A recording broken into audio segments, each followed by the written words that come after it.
there, welcome back to Daniel Rosell Plus on YouTube. This is Daniel Rosell, and this is a temporary name for this YouTube channel. There must be a better name than Daniel Rosell Plus. Hopefully the inspiration will come.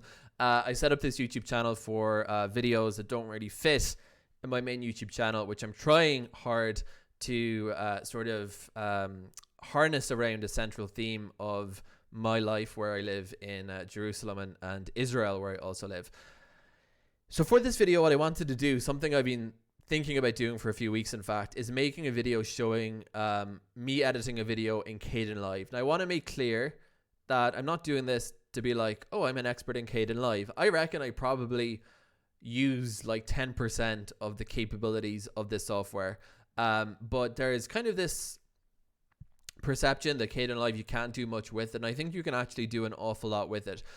Recently I did start editing some videos in DaVinci Resolve, and it's nice to make that transition, but besides it, you get a lot slower, firstly, when you're very used to an editing program. And I've been using Kdenlive for 3 years, hundreds of videos, both for my personal YouTube channel and for some video that I do for work for my day job. And it gets slow when you move on to a new program. You appreciate when you go up to DaVinci or you go up to Premiere, the breadth of features and how much more sort of pro capable it is, but you lose out on that simplicity. And I think Kdenlive actually strikes a great balance between having quite a bit of power without being insanely complicated with a huge learning curve. So again, the purpose of this video is not to say I'm an expert. It's to say, hey, I've done this for a few years. I've edited a few hundred YouTube videos in Kdenlive. Here's the way I've been working. Here's the features I find useful, rather than doing tutorial videos about different functionalities. So the way I'm going to do this is I'm going to jump between that big screen of me. I'm recording this in OBS. So there's going to be this screen of me small, and Kdenlive in the background, so you can see what I'm doing. And then for highlighting detail where I need to get myself out of the way, I'm going to go to this screen where I get fully taken out, and we just have Kdenlive.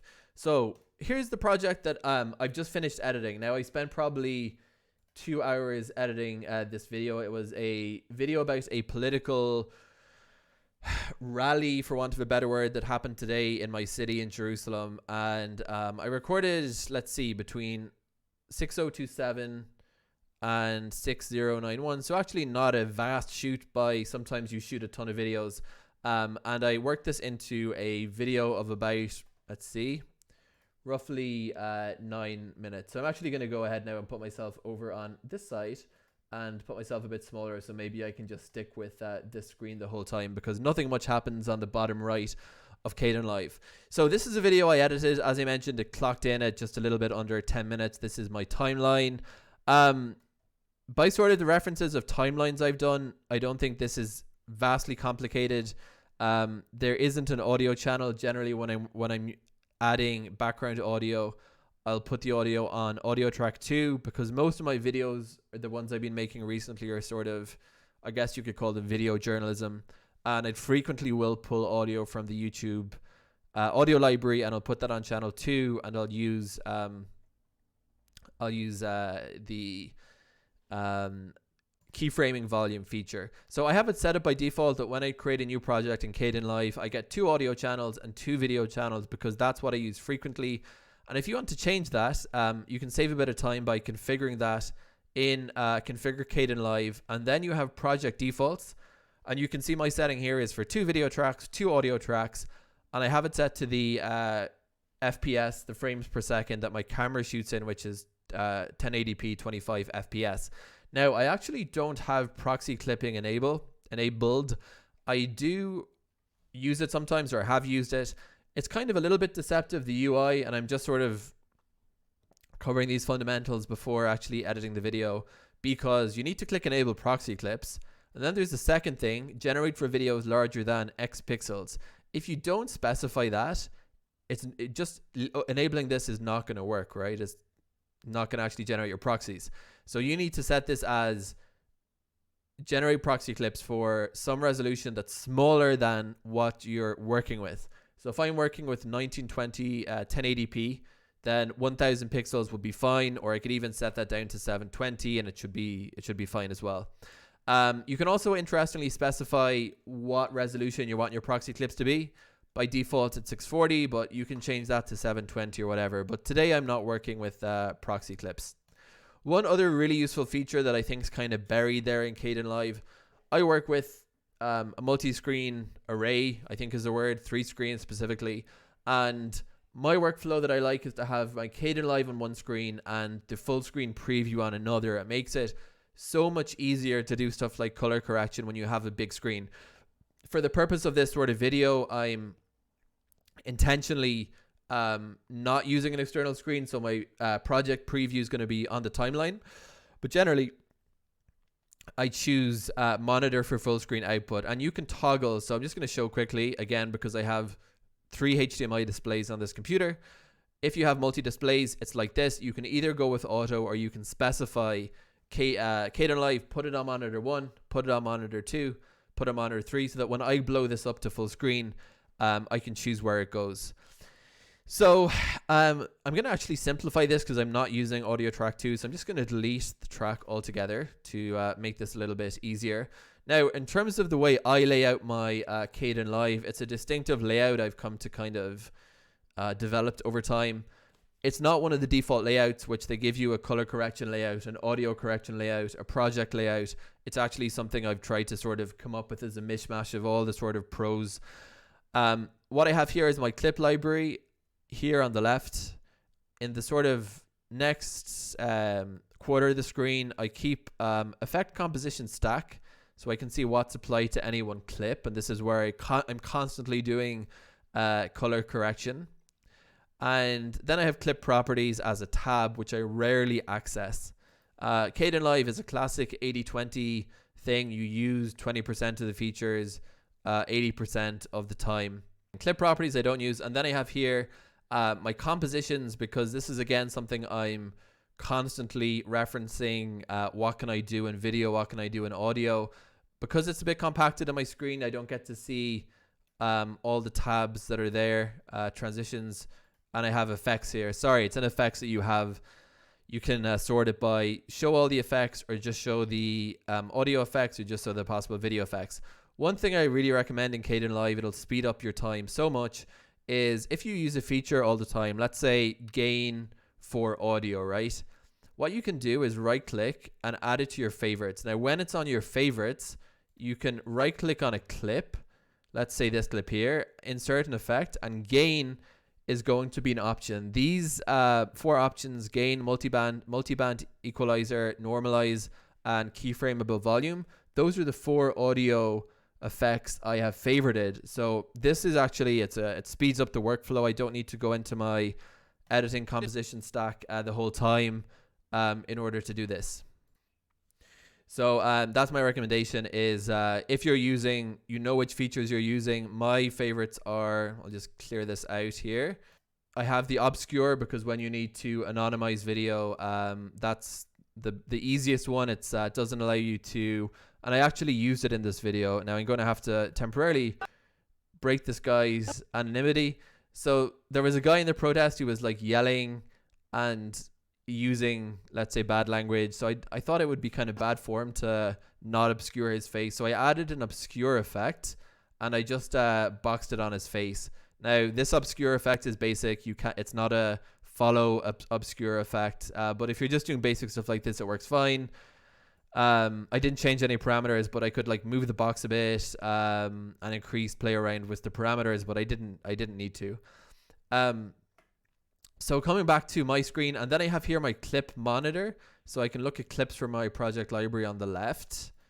And this video basically, or this project, consists of B-roll as usual, like this shot of a placard at the protest, and interviews with people, and sort of voice to cameras I did myself. So this is a B-roll shot, and again, it's coming up on the left from my clip monitor. Here's a person. So this is an example of an interview clip that I can skip through, and then I have my presentation, my introduction, and my outro for the video. Now, if you want to be a little bit more organized, you can dump a folder full of clips into your project thing, and then you can organize it. So I could create a folder called B-roll and put my B-roll in, drag and drop my B-roll, create a folder called, I call these, when I speak to the camera, I call them voice to cameras. I don't know if that's my term, or I feel like I've heard someone mention it. And then you could do, whoops, that would be a subfolder voice to camera. So I wanted to do a folder here and call it interviews. Now, you need to save your project. So I recommend the first thing you do when you start with a project is save the project, because Kdenlive does have a habit of crashing sometimes. And you can also enable autosave and backup. This is another safety feature I recommend in Kdenlive. So you have on the main configure Kdenlive screen an option for activate crash recovery autosave. Highly recommend you doing this because it can be a finicky program. So tick that and save your projects to a library, and that way you can close down Kdenlive, open it up, and you'll get it'll preserve all the work you've done, all your folder organization, etc., etc. Another thing you can do is rename clips, and I'm sorry I'm jumping a little bit here. You can do right click F2 or just type, and I can call it like, protesters walking 1. And it just makes it easier to look through your clip to see, okay, that's this clip. In general, when you're editing, it makes sense to look at what you've got before you start editing. So you can identify your best clips, your less good clips, etc. So I have my clip monitor here. And then on the right, I actually lay out my project monitor right next to it. So this is where my timeline gets displayed. And this is where the clips are displayed. So if I'm playing through my timeline. The story of the day in Jerusalem is these anti-government, anti-judicial reform protests that you can see behind. So what you're looking at in this window, and the sound is coming through into this recording, is this is just like my intro where I sort of presented what was going on. And this way I can keep up on one screen, go through my clips, or go through the timeline. And then we just get to the timeline, and that's, as I mentioned, by default. Now, something that took me a while to realize, very helpful, is if you are working with a crowded timeline, you can make this big or small by using the arrow. But one thing you can do is like dock layers and undock them using the arrows. So these arrows just below subtitles, I'm going to click on that, you see? And this is making them big and small. And what this does is just, if you're working on, this is video track 2 is where I'm adding like my the lower third here. So if I'm just working on the color grading of the footage, and this is the B-roll shots that I have here. It's going to make it a lot easier if you can just declutter your timeline. So using the arrows, I'm popping the subtitles small. Let's say I'm done with them. Video track 3, I'm popping it small, and I might just open up video track 1 and 2, and then the rest, because it's kind of these condensed layers, it's just a lot less sort of in your face, and it makes it easier to focus on this. In terms of this video, so how I put it together basically, and again, I'm not trying to propose myself as the Kdenlive expert. I emphasize I'm using a small amount of the features, I'm learning, etc., etc. But the two I continuously am using, and I don't think I got this color grading very, very well, is saturation and the color grading. So I'm just going to delete these, and you're going to see the colors change. And I'll take out the title as well. Now what I might actually do, now that I've explained all these things, is I'm going to actually just delete my timeline in its totality. Timeline has vanished, and I'm just going to like start as if I was editing this clip from scratch. So I just lowered the volume a little bit so that I can be heard over it, right? So I'm going to be going through my clip library. Let's say I wanted to start my video of these protests with a framing shot of the protesters marching down. So what I'm going to do is dock the audio. And you might want to start with a fade in. So you just drag out like this, and you can also fade the audio. In order to get stuff to the top of your timeline, there is this one. It's called the spacer tool. I'll show it later. But if you just drop it in a random place to quickly move it to the front, you can use remove space and remove space in all tracks.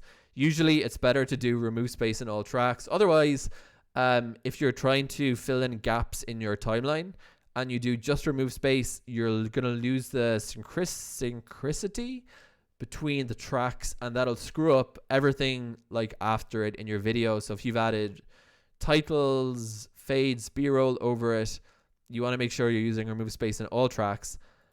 This would also be a useful thing to have a keyboard shortcut done. If you want to make your own keyboard shortcuts, you do setting, configure keyboard shortcut, and let's say remove space in all tracks. And what you can just do is record a keyboard shortcut onto it. So let's say mine was Control G, and that's a conflict, so I'm just going to cancel that. I'm not going to actually do it.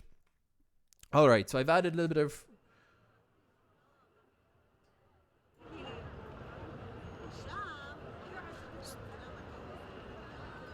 So I've just got a few seconds here, as you can see, of the people coming in. Let's say I want to cut it down to here. One shortcut I find invaluable is Control R for clipping to make the clip smaller. So I can, like, just for demos, I'm going to cut out a little bit of the middle of it, put these in, and I'm going to actually undo that because I want to work on the color. Now, this is something that's going to be very hard to do not using a full screen for me, but so that it can be shown, I'm going to attempt it. So because I have lift gamma gain, the most useful color correction thing, I'm using it constantly and it's favorited, I can just right click on the clip and click lift gamma gain. And then if I click on the clip, I have my color wheels. So being very crude about this, I might say, that looks a bit off. I need a bit more towards here. I'm going to increase the gamma a bit. I'm going to decrease the midtones or increase the midtones until I'm happy with it, right? And just for the sake of simplicity, I'm going to leave it there. But you can see I have now my video fade in, lift gamma gain. Now here's a useful tip of sorts. Let's say the next clip I want to do is this one, more... It's more b-roll of protesters walking in. Now, because I know that it was shot in similar conditions, rather than go with the same color grading process, I can save a bit of time by just pasting the effects. What you can do is copy, paste effects onto this clip. Now, to the best of my knowledge, there is no way to just paste. In DaVinci, this feature is a bit better because you can say, I just want to paste the color effects. In Kdenlive, it's just like, well, just paste everything.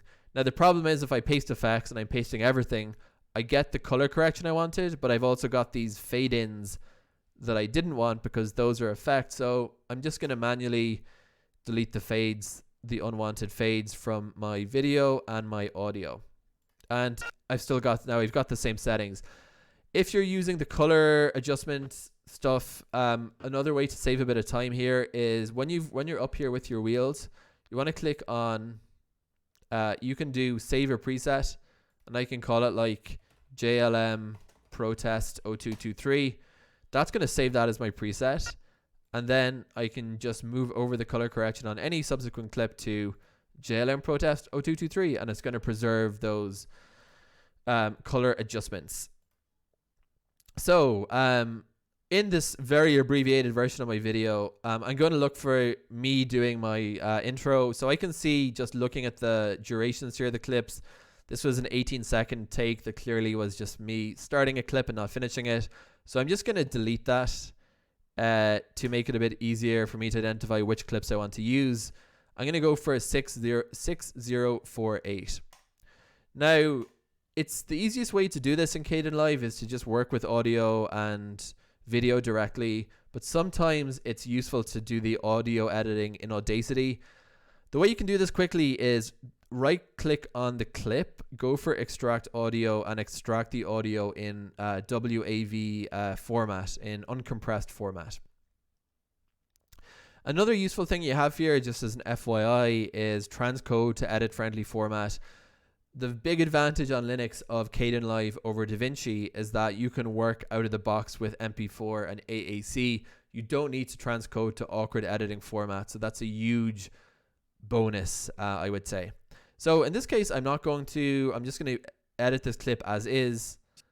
And this is me, doing a sort of like news-like thing. So I'm going to zoom in a little bit so I can see where I start speaking in my timeline. You can see by the audio waveform I start speaking here. I'm going to clip Control R, the start of it. I'm going to delete this, And I'm going to join these up on the timeline by going remove track and all spaces. I'm going to add a fade from the B-roll and a fade in. I'm going to also fade out and fade in on the audio. Welcome back to my YouTube channel. Okay, that's how that looks. Now, another thing that I've been using constantly, and I probably need to get a new one of these done up on Fiverr.com, is an animated lower third. So this is the one I use in my videos a lot. I've got two versions. I use version 2. It's already in the project, so I don't need to re-add it. So I just need to find it here. Daniel Rosehill 2.mov. I'm going to put that here, and you're going to see what's going to happen in my preview window. Jerusalem, and incredible day to be here. The story of the day in Jerusalem is... Now you can see that this looks all kind of... I'm just going to play it again. Jerusalem, and incredible day to be here. You can see the problem is that it's as a lower third, it's on the wrong part of the screen. So the way I'm going to fix this, right click, insert an effect, transform, and I'm going to just use my transform effect to transform just the layer so that's perfectly there in the lower third, in the bottom left of the screen. And I can make it bigger or I can make it smaller. I think probably a little bit smaller. And that's a way to use lower thirds in Kdenlive. They just have to be against that transparent background. So I'm going to play this. I'm going to fade out from the lower third. And let's watch. To my YouTube channel back in Jerusalem, and incredible day to be here. The story of the day in Jerusalem is these anti-government... So that was that, and again, something I use all the time. Now, sometimes I do titles as well, and this is another feature in Kdenlive. You want to do this by going to the top left, clicking on Add Title Clip, and this is the way I do it. I find it very helpful. There's a little check thing in the bottom of the video. It's called Show Background, and if you don't tick that, you're going to get a checker background. But for me, I'm usually trying to put sort of, titles onto the video. So for me, it's I would actually need to see where the video is. Another little tip is that by default, you're kind of zoomed in, and you can use your zoom wheel to go in and out. This clearly is not the most flattering frame of me. But let's just say I want to say, Jerusalem, Israel. I'm going to just increase the font a little bit. Now, this is going to not look amazing. It would be generally you can get better looking titles if you don't work on them natively in Kdenlive, but just for the purpose of demonstration, again, I'm going to just create a kind of quick and ugly one. I'm going to drop a bit of background, and I'm going to put that background to send that to the bottom so that we have the, the kind of title, and then we have a background, and I'm going to click Create Title. There's also a typewriter effect. Let's not talk about it for today. And now we can just drag this on to from our project bin here. And again, I can do a fade in. Anti-judicial reform protests that you can see behind me, people flooding in from the entrance to the city. And again, I can, if I say I'm looking at the project and I'm like, that title doesn't look great, I think it would look better in the bottom right. I can right click on the title, click on Edit Clip, and change all the elements. Let's go for title in the top right. I actually think that might look a little bit better. The red border is the parameters of my screen. I'm going to put it here. I'm going to make the font of the title a bit smaller so it fits in the box. I'm going to trim the box a little bit even. I'm going to update title. And now you can see the title is moved to the bottom right. So that's working with titles. Now I'm just going to artificially, cut some of my stuff here. People flooding in from the entrance to the city from Tel Aviv and from further afield Now, something useful when you're working with clipping in Kdenlive is I mentioned people are coming from further afield, and that is a point where I could credibly cut this clip. So you can save a lot of time by zooming into the audio waveform, and you can actually see from Tel Aviv and from further afield in order to... So this is further afield, this is the pause. So I can actually, just by looking at the waveforms, cut the clip here. And let's say I'm just going to fade out for simplicity. And I'm going to delete the rest of that clip and not use it, right? So let's watch this in the preview. To the city from Tel Aviv and from further afield. Now, my voice kind of hangs, but that's how one way you can pick fade points. Another thing you can do, I'm going to actually undo that and take out the fade out. and from further afield in order to answer a call from organisers to come and protest in Jerusalem. Now, for those who've missed the debate up to now, what's going on is effectively the Israeli government has literally just today begun the process of advancing extremely controversial legislation, probably the most controversial legislation. So let's say I wanted to skip all this stuff about their introducing legislation and just jump to it's the most controversial legislation in 20 years. I'm going to have to move myself up a little bit here. So the way I'm going to do this is just clip here using Control R. That's my, use your keyboard shortcut. I'm going to select the middle clip, delete it, right click and remove space in all tracks. And that's going to join me up. Now, what would happen if you wanted to, let's say you did a change of heart. So what we've got so far is, I'm just going to play it.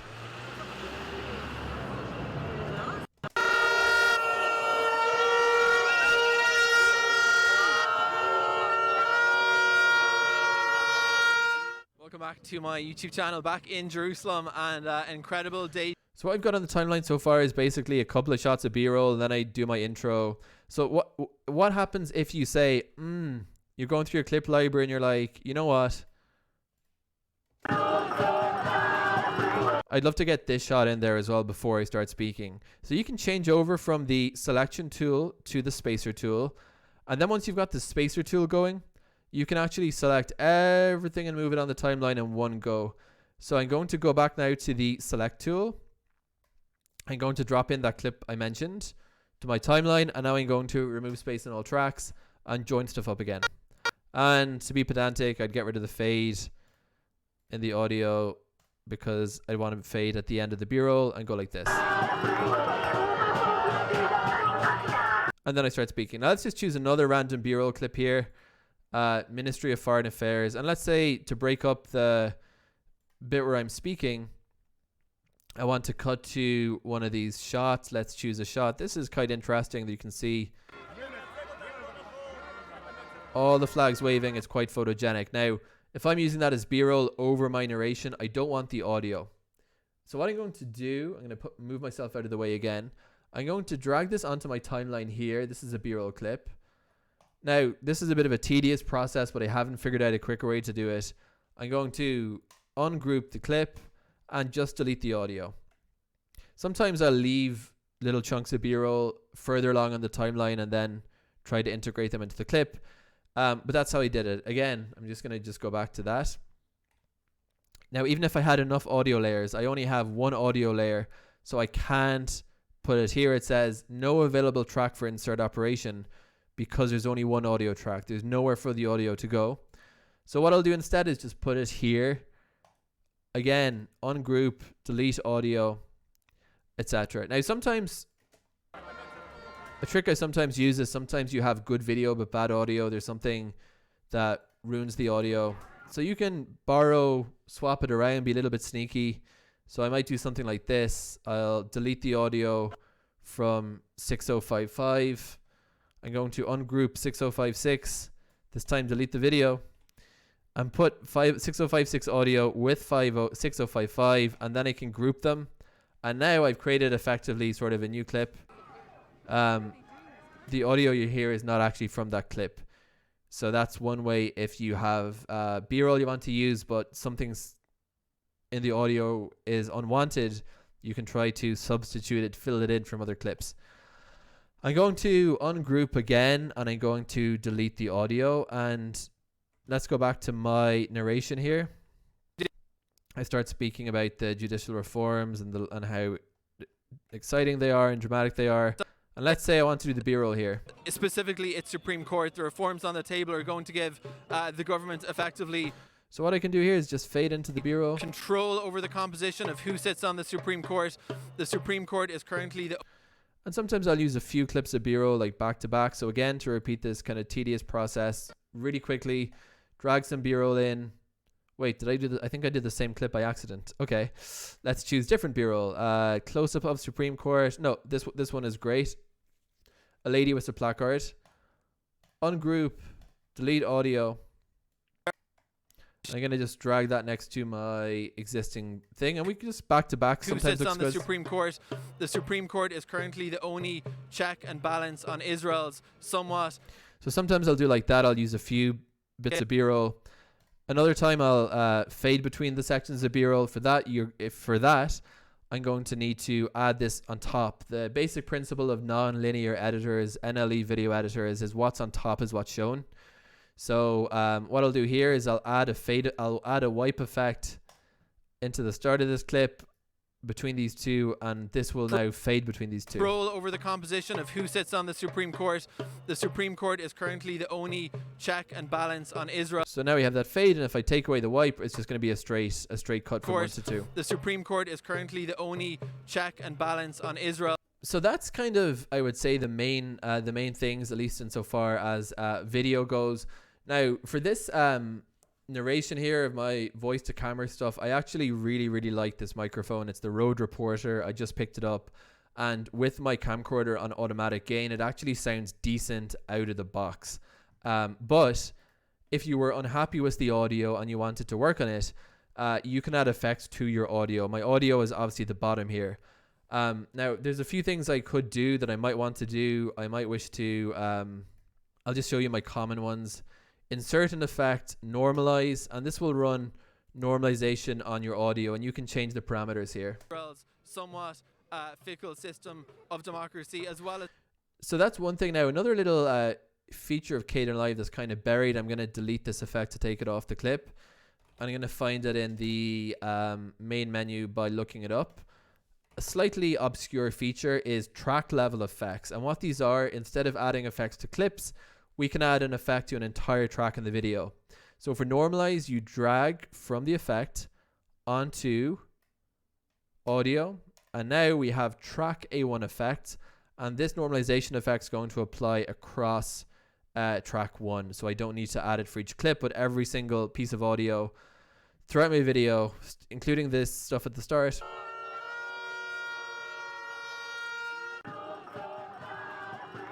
it's going to be normalized. Now that actually might be especially useful in a video like the one I shot here, where you've got some people hooting, honking vuvuzelas and chanting, and you might have sections of the audio that are like really loud, and rather than work on the gain for each individual audio clip, you might find it easier to do a normalization on the track level. So I think that's probably enough, and let's just say for the sake of I want to edit with this guy. I liked his placard and I thought it was kind of a cute way to end the video. So I might just dunk him in, do a fade out. And something I sometimes do is add titles at the end of the video, like credits.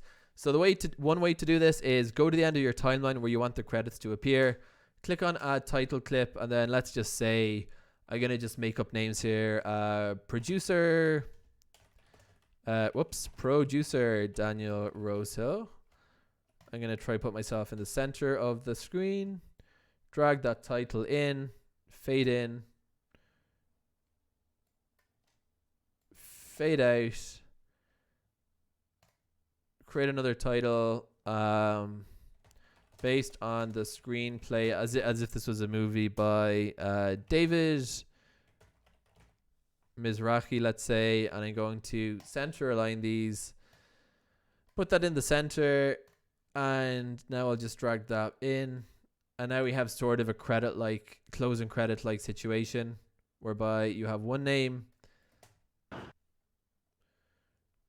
producer, fade out, based on the screenplay, fade in.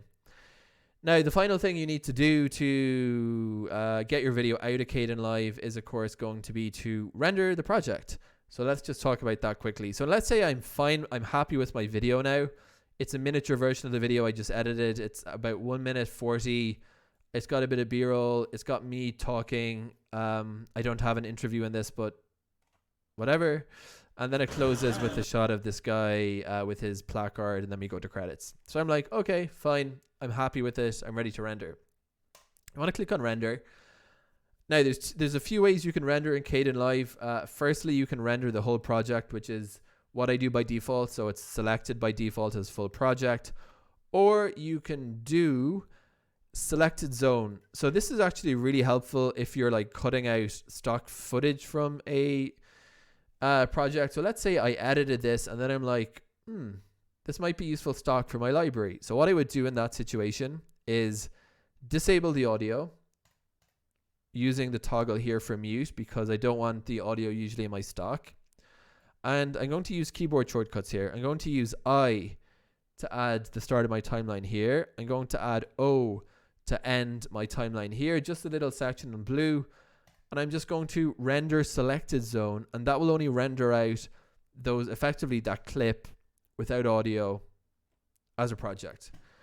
So let's re-enable my audio. And by the way, you can disable, if you ungroup, you can disable audio just for a clip instead of for the whole track layer. So I can do like this, and we've lost the audio of the people screaming, and I can undo that.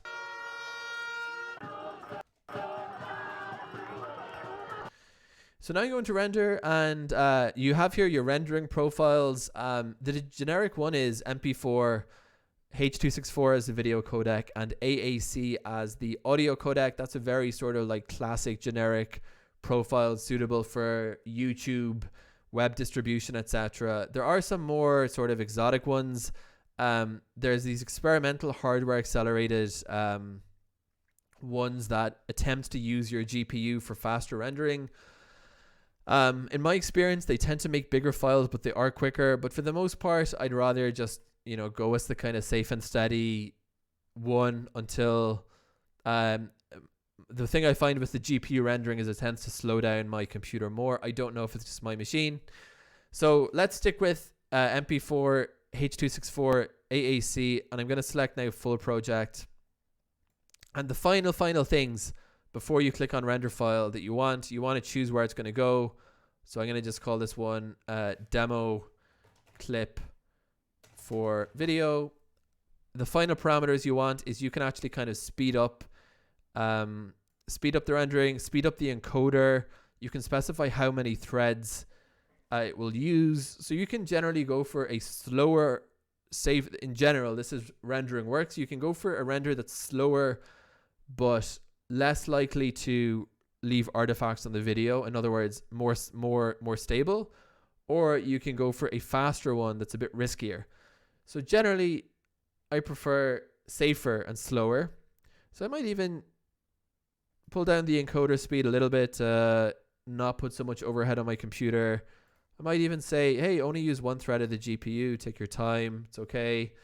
But I want this to run fairly quickly for the demo, so I'm going to just keep it as is. And I want to keep my audio in the video because there's an audio component to this video. And yeah, that looks pretty good. I'm ready to click render to file. Now that's gone into my rendering queue, and this is not too bad. It's rendering out at the speed. What I'm actually going to do, I'm actually going to abort the render in order to make this work quicker, so we can do this quicker.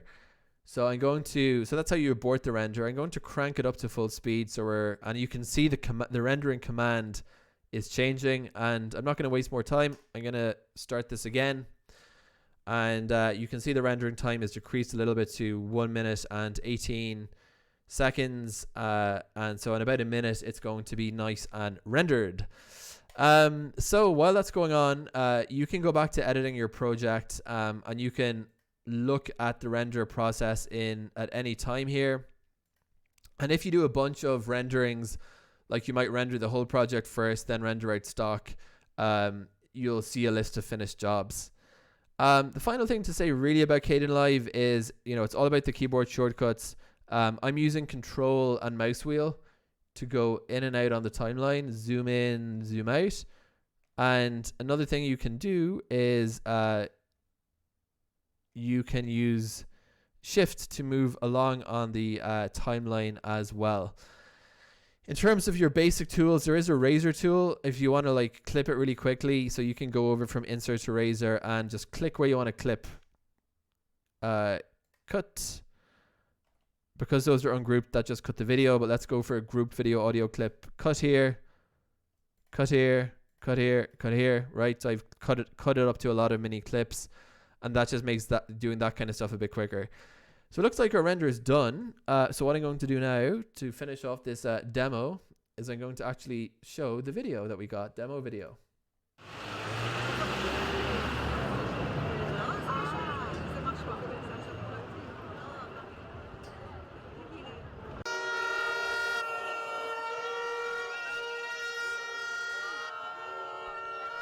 I just want to pause here for a sec to point out that if this looks laggy, it's because my computer is struggling to record this in OBS while playing it back in VLC. But it's actually, if it wasn't for that, it would, if I had a better computer, better hardware, it shouldn't. The laggy is just coming from the fact I'm working on OBS while doing this. But let's just watch the video, laggy and all, for 1 minute 40 seconds.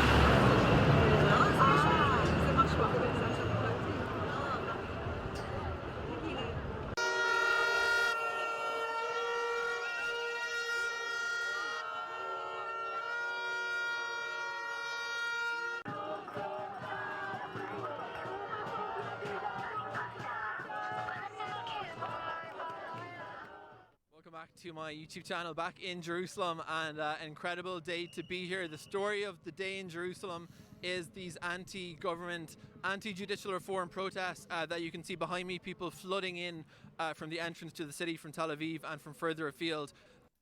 So I'm going to pause it here because that choppiness is driving me a little bit crazy. I think that was, and so you get the idea. Those are all the edits that I showed, that I worked on, and that's the video that came out of them. There's obviously a lot more to Kdenlive. This is like literally 5% of the capabilities of it, but there's just a ton of features there. And one other thing I find super helpful is these guys monitoring headphones or speakers, and you can actually choose. Final thing I'll show is if you want to specify what hardware you're using for playback, go into your playback settings in Kdenlive, and as well as being able to choose which screen it comes on, you can choose what your audio device is, where the what you're playing is going to come out. So again, this might be useful if you want to just make sure that you're going to be outputting to your monitoring headphones or your speakers, depending on what kind of setup you have. I'm going to end here. I hope this was useful. If you're new to editing with Kdenlive, or you just wanted to get a feel for what it's capable of, that was it. Thanks for watching, and if you do want to get more videos from me, do subscribe to this channel, or feel free to check out my main channel, which is whichever one, if I change the name, has the most subscribers. It's Daniel's very random YouTube channel currently. I'll probably change the name again because that name sucks. Thanks for sticking with me. Hope it was useful, and happy editing.